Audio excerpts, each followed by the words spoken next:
December 3rd, 4 cards of the cheeky variety have been revealed for Kobolds and Catacombs, and tomorrow there's a live stream revealing all of the remaining cards, so tomorrow's video is going to have a lot of cards. But for today, first up we have Murmuring Elemental. 2 mana 1/1 rare Shaman Elemental with a battle cry. Your next battle cry this turn triggers twice. I'm really looking forward to Elemental Shaman, and I think this card fits the deck perfectly. The reason the 2 mana 1/1 Fire Plume Harbinger doesn't really work right now is it's too hard to get a handful of elementals, and plus Elemental Shaman is a tempo deck, so reducing the cost of a few cards isn't really what's important, it's the stats. But if you look at the elementals, especially in Shaman, there are a lot of powerful battle cries that are going to be worth the poor stats of Murmuring Elemental. I even think since the pool of neutral and Shaman elementals has grown so much this expansion, there's even a chance that Fire Plume Harbinger will work out. I'm really glad Blizzard is supporting elementals again this expansion, and I think Murmuring Elemental is a great card for Elemental Shaman, but Brian, you will still be missed. But goddamn, could you also change the name from Murmuring? It's a hard word.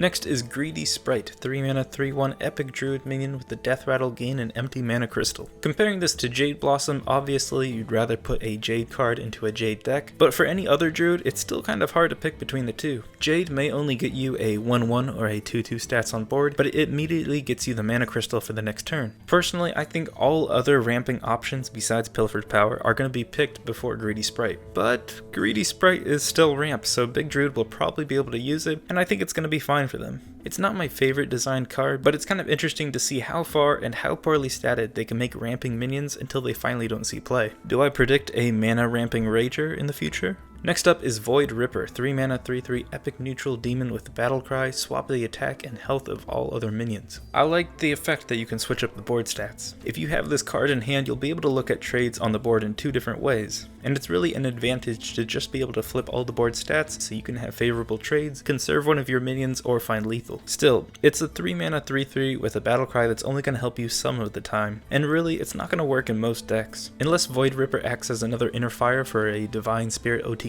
Priest, and I hope we don't have to deal with that. I think the best bet for this card is a non-duplicate demon deck. It's a pretty decent early game demon, and it could help get stats out on the board. Still, unless the deck is more aggro than I think it will be, you may as well just run a Tar Creeper to protect yourself against early game aggro. There's a lot of cool combos you can do with this card to clear the board or win you the game, but I don't think it's really going to do enough to make it into any deck. And that's a shame because I think it would really add to matches if at one point you or your opponent just swapped all the stats on the board. It just has to have a strong enough board presence to make it worth putting in your deck, so stat switching could actually be in more games. And last up is Twilight Acolyte, 3 mana 2/4 epic priest minion with a battle cry. If you're holding a dragon, swap this minion's attack with another one. This is such an odd card, but it actually accomplishes what I wish Void Ripper could. Here you have a reason to put it in your deck, Dragon Synergy, and the result is a quirky but possibly valuable play. Dragon Priest is about tempo, controlling the board, and synergizing with dragons. If your opponent plays a big minion, you can swap the stats for a very low price, and this card is fair because of the dragon requirement. So now you can trade your own minion into their now 2/4, and you have a 3 mana 8/8. This situation would be great, but whether it works in a deck really depends on the meta. If there's a lot of aggro, no real point in running this card. If there are big druids and priests, I could see Dragon Priest running too. I think it's going to be something there in the middle, and in a lot of Dragon Priests, you'll probably see one Twilight Acolyte in there to steal your stats. And so, because I think they designed Twilight Acolyte to be powerful enough to see play, unlike Void Ripper, it's actually going to influence the way matches are played and make for more exciting games. That's all the cards for today. There's a playlist if you missed any cards already revealed, and subscribe if you want to hear my opinion as more cards come out. When the expansion comes out on the 7th, I'll be live streaming, so if you want, my Twitch is in the description. I'll be back tomorrow with a bunch of cards, but until then, ta-ta.